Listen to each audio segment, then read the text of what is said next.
Hey guys, it's Khalid here. In this video I want to talk to you about how you can get better at solving maths and science problems. And if you don't know who I am, I'm an Imperial College London graduate, and over the past year I've helped lots of students to improve their problem solving skills. What I'm going to discuss today in this video is the nature of problem solving, the time requirements that you need to put into this, how to choose the right difficulty level for yourself, the 4 phases of solving a problem, and when to give up and ask for help. Now, I'm not going to claim that I am an expert at problem solving in any way. When I first got started with problem solving, I think I was in year 12, which is probably, about 16, 17 years old, maybe grade 11 or grade 11, I would say, in American system. So that was the first time I ever encountered problem solving, in school. I had a competition in maths, senior maths challenge, and I got a bronze in that. So I did really poorly, and I didn't really answer many questions correctly. And that was my first exposure and introduction to problem solving. And I realized that I didn't really have the ability to tackle hard questions. And not only during that challenge did I notice that I had weak problem solving skills, but also in my A-levels, I also realized that I didn't really have very good problem solving skills. And so if you are planning on going to a top university and, doing a STEM course at top university, some of the best universities in the world, you need to have good problem solving skills so that you can cope with the course at university. Because most of the time, the questions that you're going to get at university and exams are going to be harder. They're going to be more problem solving type questions and are going to be less systematic and formulaic questions that you've seen in A-levels and GCSE. So developing your problem solving skills is a very important skill for university, and also just in general is good for your brain. And it's quite enjoyable once you actually start improving in the skill, to be fair. But what I want to say is I'm not claiming to be some super expert. I'm just telling you what I know from my experience of what I've improved in my problem solving skills, and also some of the improvements that I've seen in my students. One of my students that I've been working with for a couple of months has improved his grade. Not really his grade, but his problem solving ability from like a bronze in a senior maths challenge up to now gold. And he's now preparing to compete in the Olympiad in a few months. So this can happen quite fast if you do the right things. And hopefully in this video, I'm going to give you some helpful information regarding that. Let's first talk about the difference between problems and exercises, right? There's a difference. And this is something I didn't really understand when I was in my A-levels and when I was studying. So an exercise is a basic question that gets you to apply a single concept in a straightforward manner. And the plan to solve the question is clear.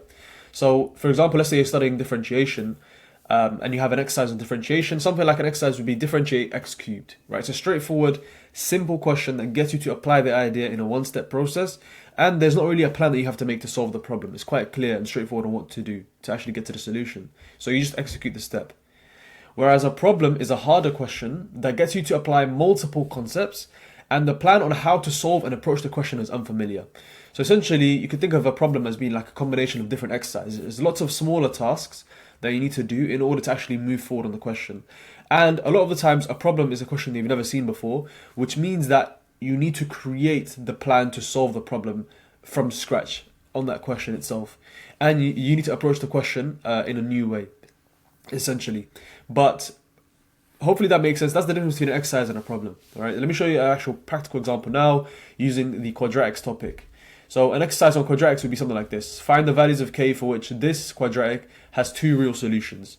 So in this case, we know that we should be using the discriminant and basically solving the discriminant and basically finding the value for k, basically using the inequality, right? B squared minus 4ac greater than 0, and then rearranging for k, something like that. So you can see it's quite straightforward of a problem.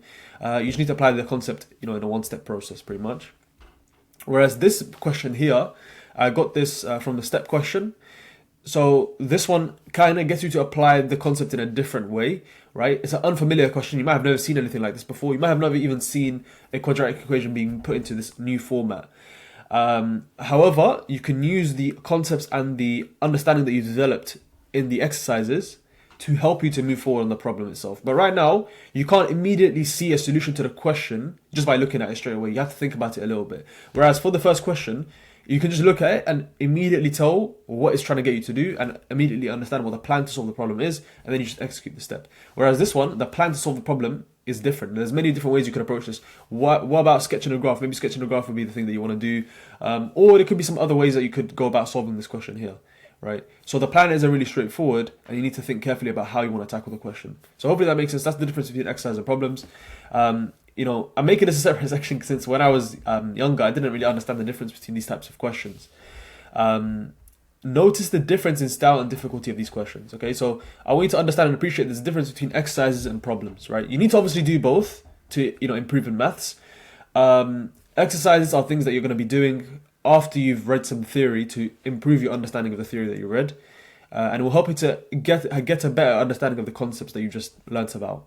Whereas problems are going to stretch your problem solving ability and require you to use the concept that you've learned to figure out something new and break down a situation from scratch, essentially. Okay, so hopefully that makes sense. That's the difference between those two types of questions. So let's move on to the next phase, which is time investment. How long do you need to spend if you want to get better at problem solving? So solving exercises are pretty simple and usually won't take more than 10 minutes, depending on how much the exercise requires you to do. So there might be some exercises where there's like a multi-step question. For example, this question right here was quite a short question. It was just a single question, like maybe a 2 or 3 marker. But there could be another exercise where they get you to do multiple steps. They might get you to sketch the graph, then they might get you to work out solutions to the equation, then they might ask you a new situation. But regardless, an exercise will still be an exercise regardless of the length if it's clear on how to solve it and it directly applies a single concept only in that question. So solving exercises are pretty simple and they don't really require you to spend that long, and you're not really going to be struggling with them. You can solve them literally straight away. That's how they're designed to be. However, solving problems can take significantly longer depending on how hard the problem is. And some people have spent hundreds of hours on a single problem. So on average, a hard problem would probably take you an hour, maybe 2 hours to solve. But some people are really persistent and decide, never to give up, essentially. And they'll spend hundreds of hours of time on a single problem. But solving problems is going to take a much longer time than exercises. Exercises you can do in like 1 or 2 or 5 minutes max. Problems, maybe half an hour, maybe even more, right? Depending on how hard it is. So what you have to realize is, if it takes you like 1 or 2 hours to solve a single problem, if you want to get better at problem solving, which means you need to go through hundreds of problems, it means that you need to be willing to invest a significant amount of time to improving the skill. If it takes an hour or 2 hours to solve a problem, a hard one, and you need hundreds of problems under your belt before you start to improve your problem solving skills, then it's going to take you hundreds of hours of time, simply, right? So hopefully that makes sense. It's going to require you to invest hundreds of hours of time, if not thousands of hours of time, depending on what you're trying to achieve, if you want to get better at problem solving. So hopefully that makes sense there. Now, the best way to improve your problem solving skills is to work on problems just beyond your level, right? So what you want to think about is the time that it takes for you to solve a problem depends on your experience level and the intrinsic difficulty of the problem you're solving. So you can think of this as like you have difficulty of problem on the numerator and then experience on the denominator. Just a very basic equation like that. So if you have a very difficult problem and you have very little experience, so the numerator is very big and the denominator is very small, then the time it takes for you to solve the problem is going to be very big, right? Whereas if you have an easy problem and you have lots of experience, it'll take you a few seconds to solve that problem because you've seen so many different ideas and applications of these sorts of concepts that the plan to solve the problem becomes a lot more obvious when you see that problem that's easy. So hopefully that makes sense there. So that's kind of an equation that you can use to figure out how long it should take you to solve a problem. It's a very basic equation, but I think it works decently well. Now, what you want to do is solve problems that stretch you, but aren't too hard to the point where you're demotivated and can't progress. So think about it like this. When you're solving these sorts of problems, you want to have maybe like an estimated or reasonable amount of time that you want to spend on the problem before you get to the solution. So let's say you're aiming to solve a problem in about an hour's time, then you want to pick a difficulty of problem relevant to your experience level such that you get 1 hour as the output of your equation, essentially, right? So that's kind of like the difficulty of the problems that you want to pick for yourself, okay? Don't try and jump too far ahead and try and solve super hard problems that you're not ready for, right? Treat it like a video game, like Elden Ring, for example. You should ramp the difficulty of the problems that you're solving over time, okay? So you shouldn't just start with the final boss straight away, right? Malenia. You shouldn't start with Malenia straight away. You should start with a very easy boss just to get going, just to get some levels and get some experience, right? And then as you get more experience, you're able to tackle harder and harder bosses. So that's kind of the way that problem solving works. As you get more experience in problem solving, you can tackle harder and harder problems. But when you're first starting out, there's no point of wasting hundreds of hours of time fighting Malenia when you don't even have enough XP or levels or health or mana or anything like that. So spend your time when you're first starting out to beat these easier bosses, get your levels up, get your experiences up, and improve your skill in tackling bosses.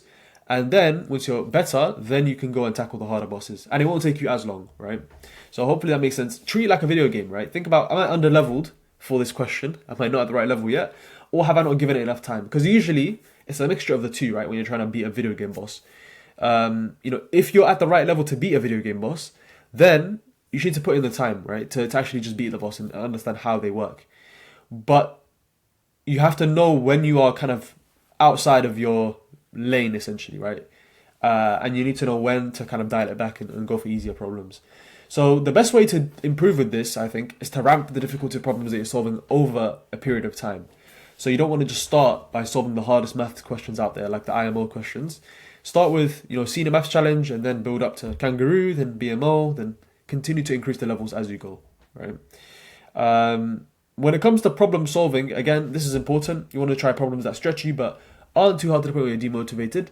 And if you can immediately see the solution to a problem, there's no point of trying it, because that's not really where the problem solving aspect is coming in.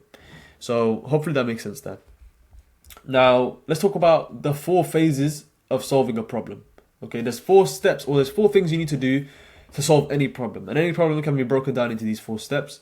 And I got this from the book called How to Solve It by George Polya. So hopefully that makes sense. These are the 4 phases. Number 1 is understanding the problem. Number 2 is devising a plan. Number 3 is executing the plan. And then number 4 is reflecting on your work. And if you do these 4 steps on a problem, you'll be able to solve the problem. Now, the difficulty in problem solving is those first 2 phases. So those first 2 phases are really tough, right? That's where the hard work is done, pretty much. And this is also where you're going to spend the bulk of your time, probably 80% or more. Understanding the problem and devising the plan is literally what problem solving is. Once you have a plan, like literally, if I gave you a step-by-step formula on how to solve a problem, and you had the maths ability to execute every step, you'd be able to get to the solution. The hard part is generating the plan in the first place. And before you can even generate the plan, you need to understand the problem. You need to understand the underlying theory. You need to understand the constraints on the problem. And then once you've understood the problem and you've made the plan, then anyone can execute the plan, right? Executing the plan and reflecting on your work, anyone can do that. But the first 2 phases, that's what makes problem solving challenging. Does that make sense? So before you can understand the problem in the first place, you also need to know the theory. So it's very important that you don't jump straight into problem solving before you have the theory, right? So you want to learn the theory from a quality textbook or online course and practice solving lots of exercises and basic problems to build your initial understanding of the concepts. So don't jump straight into problem solving if you haven't learned the theory. Learn the theory first. Then once you've learned the theory and you have that down, then you can start on your problem solving journey, okay? And understand that these first 2 phases are going to be really tough, and this is where the majority of your time is going to be spent. When it comes to understanding the problem, there's a few things I think would be helpful to help you make some progress on that. Number 1 is trying small cases to basically understand what's going on. So if, for example, you have some sort of like sequence question and you want to understand the sequence, or like if you're doing some sort of physics question and you're trying to understand what's going on, break it down and thinking about a smaller scale or smaller case is something that can help you. Another thing that can help you is also thinking about solving an easier version of the same question, right? Or a more simplified version of the same question, which kind of ties into the previous point. Drawing diagrams helps out for some geometry questions and physics questions. And there's a lot of things you can do to improve your understanding of the problem. I recommend you guys to check out this book because he gives some like heuristics in terms of what to do in each phase, which I think would be very helpful. So have a look at the book. If you look at like the first 10 pages, there's like a 1-page summary of these 4 phases, and he talks about some heuristics that you can use in each of those 4 phases, essentially. And I would say these 2 blend into each other so closely. It's kind of hard to distinguish 1 and 2. I would say it's all part of the same phase technically, which is just about understanding and making a plan. But essentially, you kind of go back and forth between those 2 phases as you're making sense of the question and as you're moving forward on it. So let's talk about how to know when to give up and ask for help. So before you get to this phase, you want to ensure that the problems that you're attempting are of the right level for you. Otherwise, you can waste lots of time. So before you even get to the phase where you're giving up and asking for help and you're stuck on a problem, make sure the problem is the right difficulty for yourself, right? So don't try and do something super hard if you can't even solve basic problems from like senior maths challenge and stuff like that. Now, first thing you want to do when you get stuck is persist for a while, trying different things to understand the problem. So trying some of the small cases, try and like read up on the heuristics from George Polya and try and implement those things. And try to understand the problem, try and understand what's going on, try and really think about what's actually happening, and really break down the question itself, right? If you can't make any progress, leave the problem and come back to it later. So maybe tomorrow or in a few days. So generally speaking, what I'd advise you to do is, if you're stuck on the problem, persist for an hour. And if you're still stuck, then, and you haven't made any progress for a whole hour, leave the problem and then come back to it later. Maybe tomorrow or in a few days' time. Once you've had some rest and you've let your brain think about it in the background, you might have some fresh ideas or some new ideas or a new perspective on the question, and you'll be able to make progress moving forward, right? And if you still can't make progress for another hour and you're confident that spending more time on the problem will not allow you to make any progress in understanding the problem or devising a plan, that's when you should give up or ask for help. So essentially, if you haven't made progress for an hour or 2 hours, that's the point when you should decide to give up and either ask for help or look at the solution. Asking for help will probably be better for your long-term improvement, but it might take a while for you to get help, right? So for example, you might ask a friend for help and they might not know what's going on in the question, or your teacher, but they might not be bothered to help you. So asking for help might be a bit challenging, but it's probably the best thing to do, because once you get that hint, it then allows you to solve the problem yourself, right? Whereas if you look at the solution, it's kind of like you've wasted that question. You've kind of, I wouldn't say wasted, because it depends on how far you progressed, right? If you progressed quite a lot and then you give up, then you still have learned quite a lot from that problem solving experience that you had, but you didn't get the full benefit because you didn't solve the problem yourself fully all the way through, I think. So that's what I would say when it comes to that. Try and get a hint if you can from a friend or a teacher or someone else, a coach. If that doesn't help, or if you can't do that, then just check the solution and just try another problem. Pretty much with problem solving, there's going to be an infinite amount of problems that you can try. So you'll never run out of problems to work on.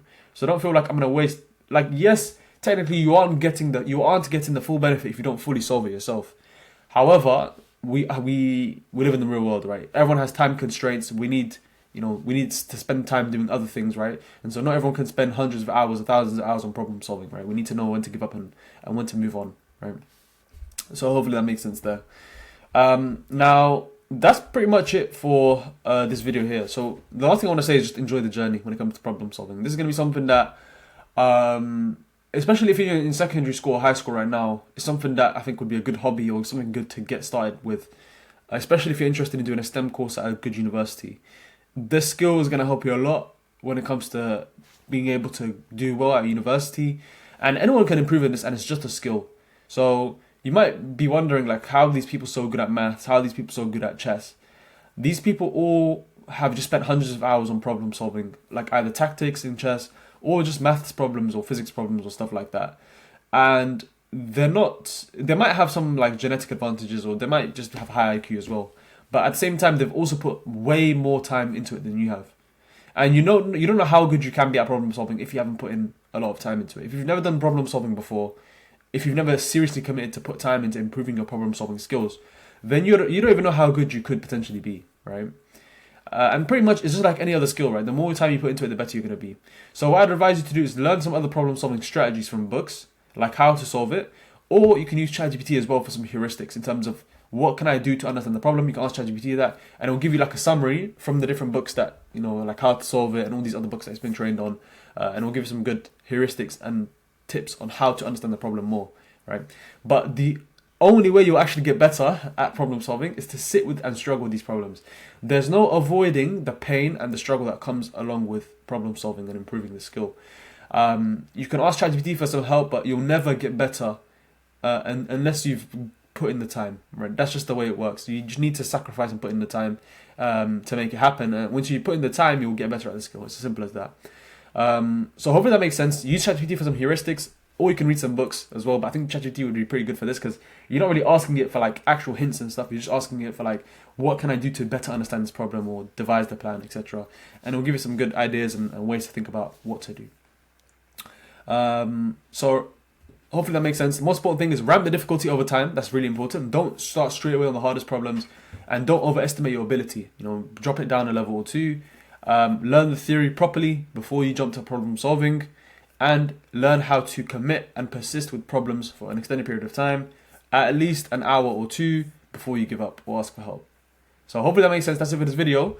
If you're interested in getting into a STEM course at Top UK University, somewhere like an Oxbridge Imperial, then you can consider joining my coaching program. Links in my bio. I've helped a lot of students to improve their skill in problem solving and in studying. So I think it would be very helpful for you if that's something that you're interested in. That's it for this video. Hopefully you found it useful, and I'll see you guys on the next one.